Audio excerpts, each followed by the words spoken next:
Saudações, meu irmão, minha irmã. Bom saber que você continua deste lado com o interesse de mergulharmos na palavra de Deus para percebermos a sua vontade. Que este desejo que há em teu coração encontre em Deus a plena satisfação para não só guardar esta palavra contigo, mas para partilhar a cada dia mais e continuamente crescemos no Senhor. Hoje nós começamos o nosso pequeno estudo em 1 Coríntios, capítulo de número 1. 1 Coríntios, capítulo de número 1, traz um pouco a tônica da forma como Paulo vai terminar o livro de Romanos, capítulo 16.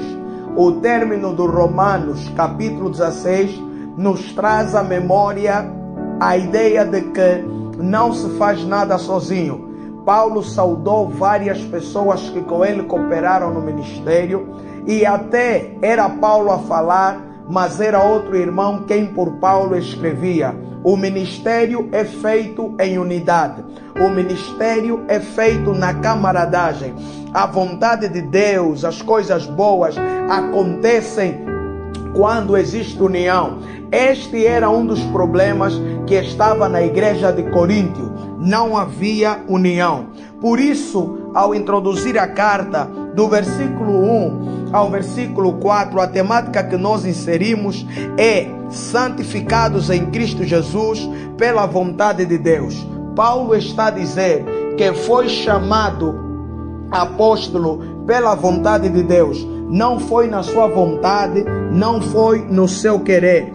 Santificados em Cristo Jesus.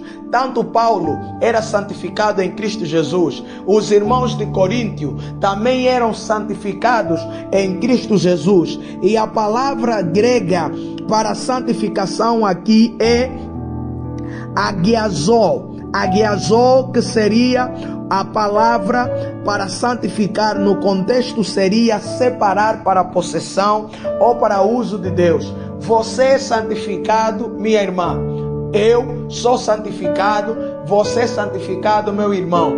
O processo de sermos santificados não tem nada a ver com a nossa perfeição ou a nossa capacidade para não falhar, mas tem a ver com a bondade de Deus que nos separou e que nos chamou das trevas para a sua maravilhosa luz. Ser santificado não significa não cometer pecado, mas significa não ter prazer em viver uma vida de pecado apesar das limitações.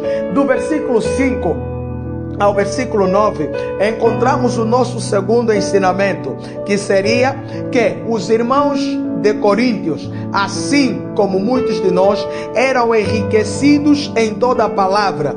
Enriquecidos em toda a palavra significa, como Paulo está a dizer no versículo 9, que os irmãos precisavam se achar irrepreensíveis em Cristo, porque não lhes faltava sabedoria alguma, não lhes faltava nenhum dom da parte de Deus. Ou seja, Deus muniu a igreja de Coríntios de argumentos suficientes, mecanismos suficientes para fazerem a sua vontade.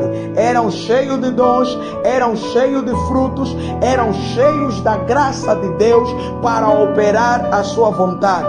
Meu irmão, você tem o suficiente, porque Deus plantou em ti o suficiente. Minha irmã, você tem o suficiente.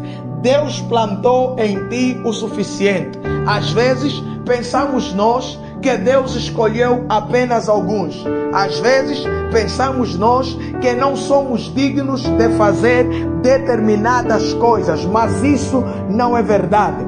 É Deus quem nos escolheu, nos separou e nos capacitou.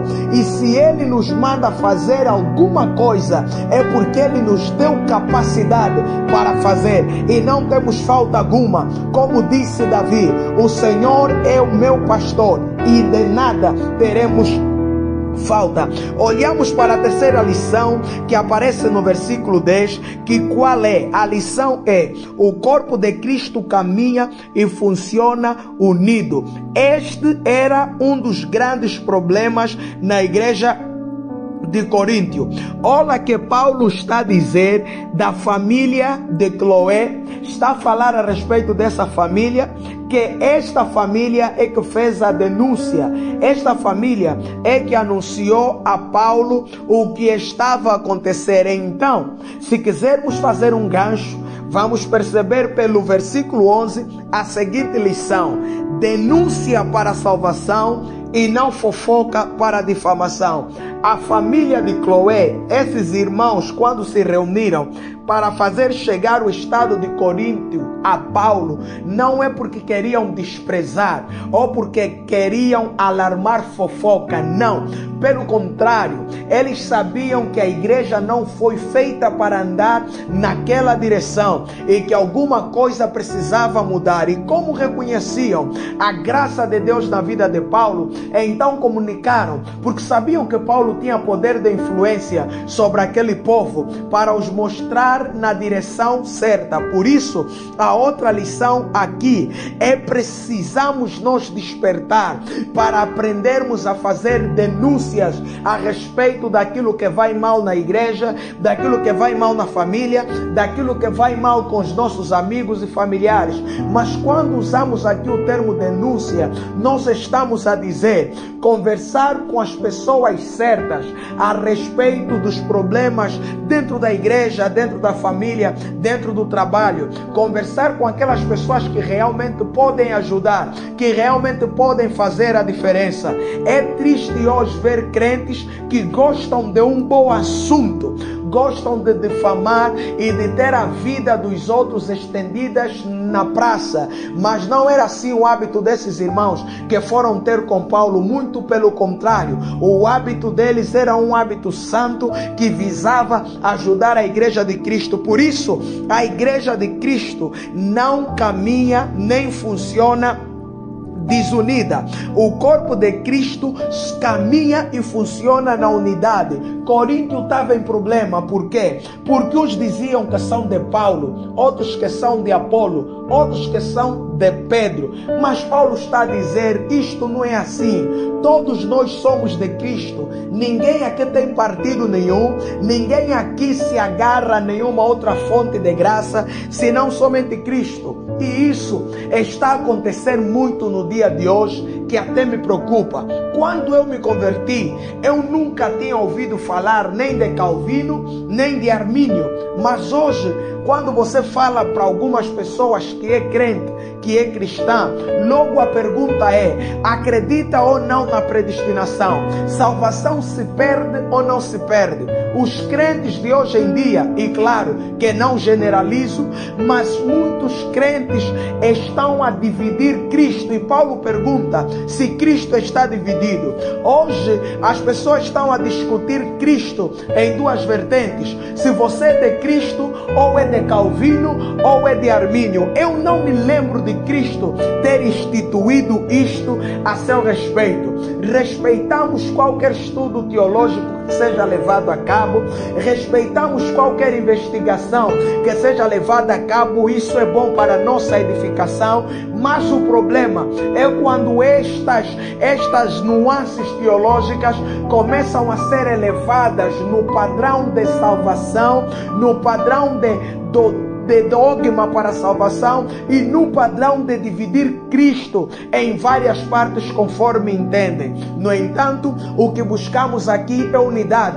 E a unidade seria: quem apela para as filosofias de Armínio está salvo, quem apela para as filosofias de Calvino está salvo. Afinal, todos eles apontam para Cristo. E é essa consciência que nós precisamos ter hoje, meus irmãos. Que não sejamos divididos por nenhuma corrente teológica, nem por nenhum ensinamento religioso.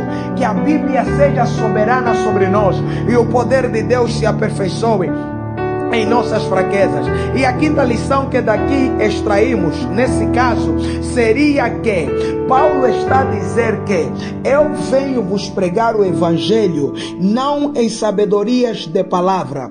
Por que que o apóstolo vai falar de sabedorias de palavra? Apóstolo está a escrever para Coríntio, mas o apóstolo está num contexto muito grego. Havia muitos gregos ali. Coríntio coríntios, aí nas proximidades da Grécia, interior da Grécia, homens com muita eloquência, homens com muita dicção, homens com muito poder de retórica e de oratória. Mas Paulo está a dizer: eu não vim vos falar de retórica nem de oratória, eu vim vos falar do poder de Deus que está em Cristo Jesus. Paulo está a dizer: quero que vocês saibam que o que eu vos estou a anunciar não é dependente da minha oratória, não é dependente da sabedoria das minhas palavras, mas é dependente da graça e da misericórdia de Jesus Cristo. Palavras simples e singelas. E nós hoje observamos muitos pregadores, quando têm acesso ao altar, enriquecem-se com dicionários que não precisavam. Ou seja, às vezes vemos muita oratória, retórica e dicção, mas não vemos a verdadeira palavra exposta. Desprezaríamos nós as habilidades humanas? Claro que não. Elas são muito necessárias, mas que elas sejam colocadas no devido lugar, porque a graça, a soberania e o aperfeiçoamento e aquilo que é a finalidade do Evangelho dependem meramente de Cristo e não de nós. Por isso, do versículo 19 a 26, Paulo está a apresentar a supremacia da sabedoria de Deus. A sabedoria de Deus é loucura para o mundo. A fraqueza de Deus é mais forte do que o homem. A loucura de Deus é mais sábia do que a sabedoria do mundo. O que é que Paulo está a dizer? Nessa altura havia gregos eloquentes e eruditos, mas quem Deus escolheu nesta altura eram pessoas que eram escravas, pescadores, ou seja, pessoas que eram da camada mais razoável da sociedade possível. Mas é através destas pessoas que Deus decide manifestar sua graça. É através destas pessoas que Deus decide manifestar o seu poder e a sua autoridade. Por isso, os sábios daquela altura ficavam perplexos, porque num contexto em que era normal as pessoas se reunirem para ver os grandes sábios a discursarem, os grandes sábios da Grécia a mostrarem a sua erudição. Porém, aqueles que estavam a vir em nome de Deus eram homens sem erudição, que não eram mestres da oratória ou da retórica, mas que quando abrissem a boca, havia uma coisa neles que impactava, havia um sinal neles que prendia a atenção das pessoas, que levava as pessoas a questionar: de onde vem tanta sabedoria? De onde vem tanto poder para comunicar? Vem somente da graça, vem somente do poder e da misericórdia de Deus. Por isso, meu irmão, minha irmã, pega nessa mensagem, para de dizer que você não tem capacidade de fazer o que Deus está a mandar fazer. Para de pensar que você não tem capacidade de influenciar a tua família para um determinado caminho, que você não tem capacidade de influenciar a tua comunidade para um determinado caminho. Claro que você não tem, mas Deus te deu, porque não é na tua força, não é na tua sabedoria que as coisas vão acontecer. As coisas vão acontecer na força de Deus, no querer de Deus, no poder de Deus. Você só precisa disponibilizar o teu coração para fazer a vontade de Deus. Eu profetizo que em o nome do Senhor Jesus Cristo, a graça capacitadora de Deus te alcance, a graça da autonomia da cruz te alcance, para que você se lance para fazer aquilo que Deus está te conduzir a fazer na igreja, na sociedade, na família. Seja livre, seja grande, seja usado por Deus. E quando tudo isto acontecer, surgirão aplausos, surgirão elogios, surgirão assobios. E eu quero que você se lembre que quando eles surgirem, seja como o apóstolo disse no versículo 31, quem quiser se gloriar, glorie-se no Senhor. Você vai longe, meu irmão, você vai longe, minha irmã. Você fará grandes coisas, você vai alcançar grandes coisas a nível espiritual e social, Mas quando todas estas coisas acontecerem, lembra-te, não foi na tua força, não foi na tua sabedoria, foi para a glória do Senhor. Então, quando você se lembrar que está alcançando muita coisa, quando você se lembrar que está cheio de sabedoria, de força, inteligência e conhecimento, não permita que a vanglória te suba. Pelo contrário, renda todo louvor e toda adoração a Jesus Cristo, porque na verdade é Ele quem conduz a tua vida, é Ele o dono da sabedoria, porque dele, por Ele e para Ele são todas as coisas. Gloria-te mesmo no Senhor, porque Deus fará grandes coisas através de você, meu irmão, minha irmã. Como disse o salmista, em Deus faremos proezas, pois Ele é quem pisará com os pés a cabeça dos nossos inimigos. Deus te abençoe e te guarde, em o nome do Senhor Jesus. Amen.